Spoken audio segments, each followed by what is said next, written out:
فتى إلا علي لا سيف إلا ذو الفقار لا فتى إلا علي لا. أعوذ بالله من الشيطان الرجيم. بسم الله الرحمن الرحيم. Assalamu alaikum wa rahmatullahi wa barakatuh. Welcome back to another installment of 110 lessons for life from the teachings of the Commander of the Faithful, Imam Ali. May God's peace and blessings be upon him. Today in hadith, in tradition number 38, we want to look at the topic of the tongue and controlling what we say and its relationship to the heart. Now, when we look at the tongue, we don't mean just the physical organ which is within our body, in our mouth, that we use to speak with. And when we speak about the heart, and when the religious traditions of Islam, when the Prophet and his infallible successors, and indeed many of the verses of the Quran, when they speak about the heart, they're not talking about that organ within the body that pumps blood throughout the entire body of the human being, but rather the heart being the spiritual heart, the focal point of emotions, of sentiments, of understanding, so to speak. And so what does the Commander of the Faithful speak about in terms of the relationship of the tongue to the heart and to the overall spiritual well-being of the human being? In the tradition which we want to look at today, he says the following: a servant's faith will not be rectified until he rectifies his heart, and the heart of the servant will not be rectified until his tongue is corrected. In this tradition, we see that the Commander of the Faithful is pointing to a very important point about our lives, which is that our iman, our true faith, our unwavering commitment to Allah and to everything which He has obligated us to follow will remain incomplete. It will remain incomplete. It will remain unfulfilled as a perfect manifestation of our commitment to Allah until we rectify our heart. And then the Commander of the Faithful mentions that the heart cannot be rectified until the tongue is corrected. When we look at Islam as a religion and the iman, or the faith that we are trying to inculcate and build up within ourselves, we see that true faith can be actually cultivated through multiple means. Usually there are two ways which the scholars tell us that faith is built through. One are the logical proofs and the arguments for the existence of a creator, of a supreme creator, of a wise creator. And the other is through the heart, through what we call the inner witnessing, the shuhud. And these two, both of them, both the intellect and both the inner witnessing, they go back to using the heart, the spiritual heart, as the processor, so to speak, of what comes in. So the intellect, when a person reads or studies or looks at the world around him or her and tries to understand and looks at the system of order within the creation, and that all of this could not have come by chance, this is the intellectual argument, or one of the aspects of the intellectual arguments for the belief in creator, in the creator. But in order for that to be processed by the individual, it does not only take the brain but also the heart.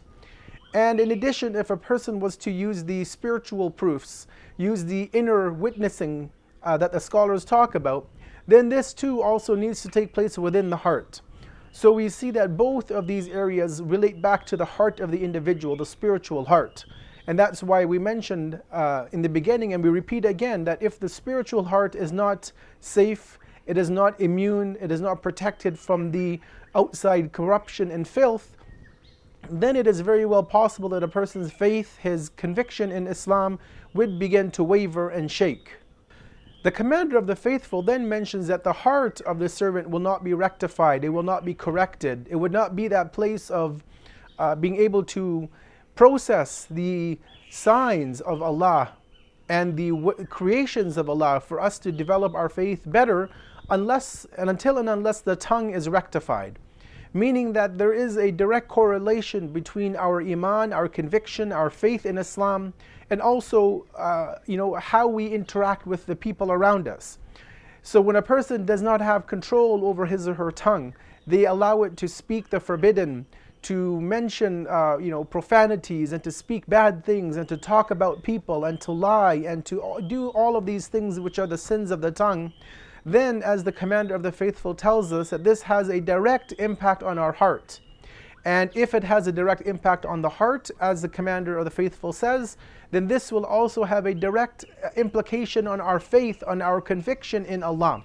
So we see a connection between what is spoken or what is typed. I don't want to limit speaking only to verbal speech, but even our actions behind the keyboard, behind our, when we're on our smartphones and texting and messaging and Instagramming and Facebooking and tweeting. All of that has a connection to our heart. And ultimately the heart will determine our faith, our level of religiosity and conviction and determination of the religion of Islam. The sins of the tongue are enumerated within the traditions. Now the Prophet Muhammad, may God's peace and blessings be upon him and his family, and the infallibles that came after him, they didn't specifically enumerate the number of sins which are possible to be committed with the tongue in one tradition. But our scholars of the science of akhlaq, the science of Islamic ethics and morality, when they gather all of the traditions together, when they look at the verses of the Quran that speak about the sins which this small organ of the body can perform, some of our scholars enumerate a minimum of 20 sins that are possible by the tongue.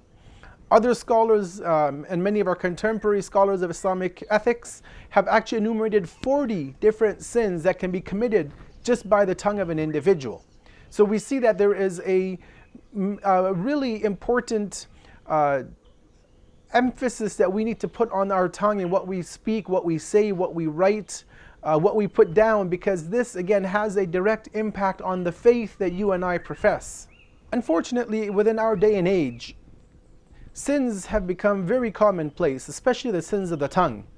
For example, if a person were to go into the mosque, into the masjid, and open up a deck of cards and start to play poker or start to gamble within the mosque, people would immediately get upset with him, would make him collect his belongings and probably force him out of the masjid because of the fact that he's performing a impermissible action. However, these same individuals who would be so quick to remove somebody who is doing an open sin such as gambling, or God forbid, let's say one were to kill somebody in a house of worship, these same individuals think nothing about when the sins of the tongue are being performed. Meaning that we could be in a house of Allah, in the house of God, in a mosque, in a masjid, and people would be backbiting, would be lying, would be leveling false accusations against fellow believers, and nobody would stop and ask that person to stop their actions or leave the masjid. And so we see that unfortunately sins, although we know that sins are of varying degrees according to Islam, but we see that in our day and age, very few people actually would have the courage and the fortitude and stamina to actually tell somebody to their face that they are committing a sin of the tongue and ask them to refrain from doing so. Whereas with any other sin, they would be quick to condemn and to judge and to actually reprimand the individual right then and there. And therefore, in closing, as believers, we need to work on purifying ourselves, on ensuring that whatever we speak is only the truth, that we don't lie, that we don't use vulgarities, that we don't use curse-fouled words, that we don't backbite other believers, that we don't level false accusations against other believers. Because as the Commander of the Faithful mentions, that everything that our tongue does, says, speaks, types, that this will be having an impact and an impression on our heart. And our heart is where true faith lies. And if the heart is corrupt, then God forbid we lose our true faith, we lose our iman, we lose our conviction, and that will not only affect us in this life, but more importantly in the life to come, in the next world. Wassalamu alaikum wa rahmatullahi wa barakatuh. Ya Ali, Ya Ali, Ya Ali, Ya Ali, Ya Ali, Ya Ali.